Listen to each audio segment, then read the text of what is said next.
Hello everyone, আশা করি সবাই ভালো আছো। তো আজকে আমি আসলে খুব ইম্পর্টেন্ট একটা বিষয় নিয়ে আলোচনা করব, যেটা বর্তমান বাংলাদেশে একবারে আতঙ্ক তৈরি করে দিয়েছে। বাংলাদেশের যে 64টি জেলা আছে, প্রতিটা জেলার মানুষের একবারে রাতের ঘুম হারাম করে দিয়েছে। তো এই বিষয়টি রাসেল ভাইপার সাপ নিয়ে। তো রাসেল ভাইপার সাপের আর একটা নাম আছে, সেটা চন্দ্রবোরা সাপ। এটা আসলে গ্রামাঞ্চলে বা এটার ডাকনাম বলা যায় আর কি, যে চন্দ্রবোরা সাপ হিসেবে অনেকে চেনে। তো রাসেল ভাইপার সাপ নিয়ে আসলে বিভিন্ন ধরনের জল্পনা কল্পনা তৈরি হয়েছে দেশের মধ্যে। শুধুমাত্র বাংলাদেশ না, ইন্ডিয়াতেও আসলে এইরকম তৈরি হয়েছে। তো এর মেইন কারণ যে এই সাপটি অনেক বিষাক্ত সাপ একবারে। তো বাংলাদেশের মানুষের বর্তমান যে ধারণা, সেটা যে এই রাসেল ভাইপার সাপের থেকে বিষধর সাপ আর বাংলাদেশে একটাও নাই। কিন্তু এটা আসলে একবারে পুরোপুরি ভুল ধারণা।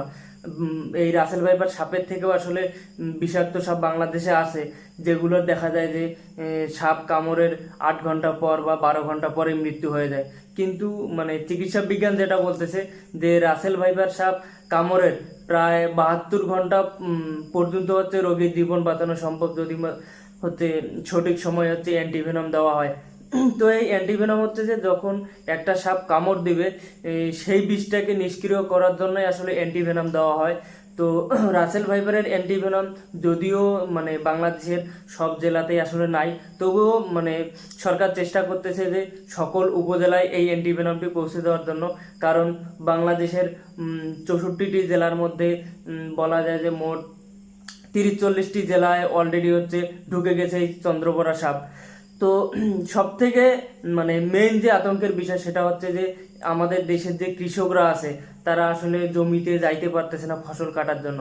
এর মেইন রিজন যে তখনই তারা ফসল কাটতে যাচ্ছে, দেখা যাচ্ছে যে সেই জায়গায় চন্দ্রবোরা সাপ লুকাই আছে। আর চন্দ্রবোরা সাপের একটা খারাপ দিক, সেটা কি এ মানুষ দেখলে দৌড়ে চলে আসে ছোবল মারার জন্য, যেটা খুবই একবারে ভয়ঙ্কর বিষয়। অন্যান্য সাপ দেখা যায় যে মানুষ দেখলে তারা অটোমেটিক দূরে চলে যায়, কিন্তু চন্দ্রবোরা সাপের বিষয়টি একবারে ভিন্ন। সে মানুষ দেখলে কাছে চলে আসে তাকে সবল দেওয়ার জন্য। আর এর সবল দেওয়ার স্পিড এতই মানে উম, দ্রুত, যে আসলে চোখের পলকেই সবল দিয়ে দেবে। অন্যান্য সাপের ক্ষেত্রে এটা কিন্তু না। তো এটাই মেইন আতঙ্কের বিষয়, যে আমরা সচেতন হইতে হইতেও দেখা যায় যে সাপের যদি সামনাসামনি পড়ে যায়, আমরা সচেতন হওয়ার আগেই সাপ সবল দিতে পারে। তো এরকম হইতে পারে। তো যার কারণে আসলে সচেতনতা হওয়া খুব দরকার। তো বাংলাদেশ সরকার অবশ্য এটার জন্য একটা ঘোষণা দিয়েছিল, যে যদি রাসেল ভাইপার সাপ কেউ ধরে দিতে পারে, তাহলে তাকে 50,000 টাকা পুরস্কার দেওয়া হবে। এই জন্য দেখা গেছে যে বাংলাদেশের ফরিদপুরের কোনো একজন লোক, যিনি এই সাপ ধরে এই পুরস্কারটি নিয়েছে। তারপরে অবশ্য এই পুরস্কারটি হয়তো বা বন্ধ করে দেওয়া হয়েছে, যাতে মানুষের এই টাকার লোভে আবার সাপ ধরতে গিয়ে কারো প্রাণনাশ না হয়। তো এই বিষয়। এরপর এই সাপ নিয়ে অবশ্য অনেক ভ্রান্ত ধারণাও আছে, যে এই সাপ ছোবল দেওয়ার সাথে সাথে মানুষের মৃত্যু হয়। এটা না, যদি ছোবল দেওয়ার সাথে সাথে তাকে হসপিটালে নিয়ে যাওয়া হয় এবং সঠিক সময়ে যে অ্যান্টিভেনমটি দেওয়া হয়, তাহলে অবশ্যই রোগীর প্রাণ বাঁচানো সম্ভব। তো আমাদের এই জন্য সবাইকে সচেতন থাকতে হবে। আসলে সচেতনতার কোনো বিকল্প নাই এই জায়গায়। আর একটা মেন বিষয়, সেটা যে মানুষের মনে যে ধারণাটি তৈরি হয়েছে, যে এই রাসেল ভাইপার সাপ দেখলেই তাকে মেরে ফেলতে হবে, এটা আসলে একবারে ঠিক না। কারণ যদিও প্রতিটি প্রাণী এই পৃথিবীর ভারসাম্য রক্ষা করে, রাসেল ভাইপার সাপও কোনো না কোনো ভাবে ভারসাম্য রক্ষা করে। তো এটা আসলে তাকে তাড়িয়ে দিতে হবে। তো বাংলাদেশের হচ্ছে চিকিৎসা বিজ্ঞানীরা যারা বলতেছে যে আসলে সাপটি না মেরে তাকে চেষ্টা করতে হবে, যারা সাপ ধরে তাদেরকে ধরাই দিতে হবে, তারা জায়গা মতো ছেড়ে দিবে, বা অনেক ইয়া আছে সাপের বাংলাদেশে, সেগুলোতে দিয়ে আসবে। তো এটা করা যাইতে পারে।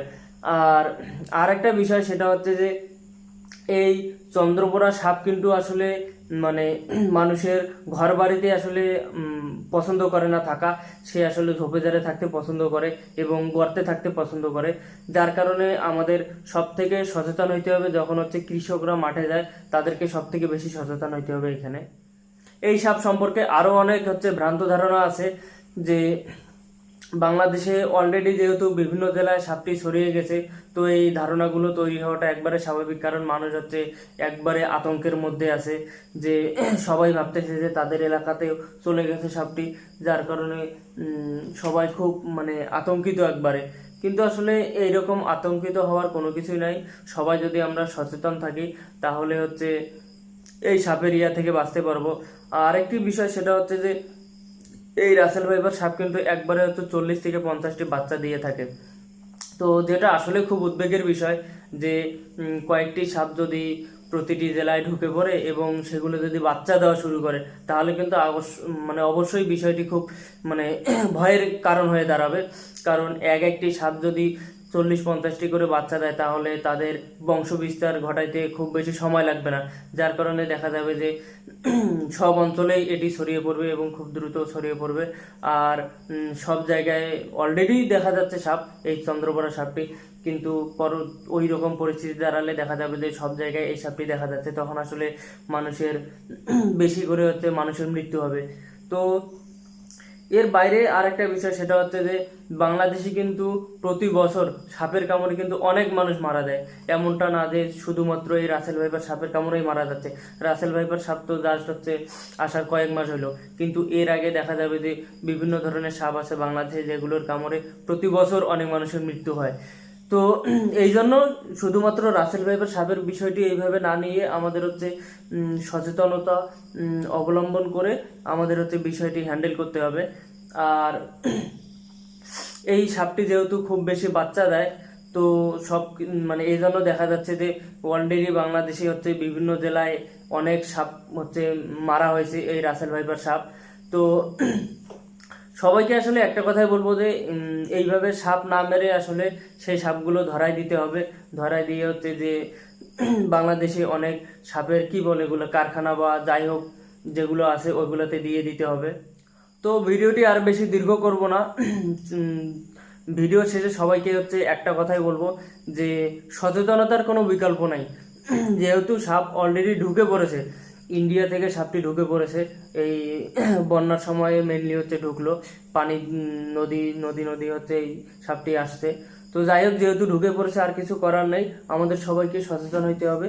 এবং আমাদের হচ্ছে আমরা তো যারা মানে কি বলে যুবক বা বয়স্ক মানুষ আছে তারা সচেতন এবং তারা জানে বিষয়টি, কিন্তু বাচ্চা যারা আছে তারা তো আসলে বিষয়টি ওইভাবে অবগত না।